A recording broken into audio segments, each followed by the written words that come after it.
అకాల వర్షాలకు బాధితులకు కేటీఆర్ భరోసా. సిరిసిల్ల జిల్లా గాంభీరావుపేట మండలం నాగంపేట గ్రామంలో ఇల్లు కూలిపోయి బాధలో ఉన్న కుటుంబాన్ని పరామర్శించి అన్ని విధాలుగా సహాయం చేస్తానని భరోసా ఇచ్చిన కేటీఆర్.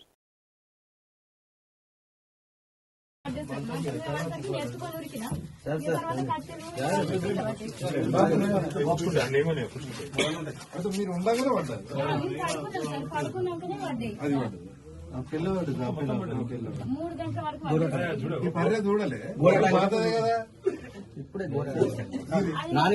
నాని నాని ఒరిగింది సార్, ఒరిగింది నాని నాని అటు ఇల్లు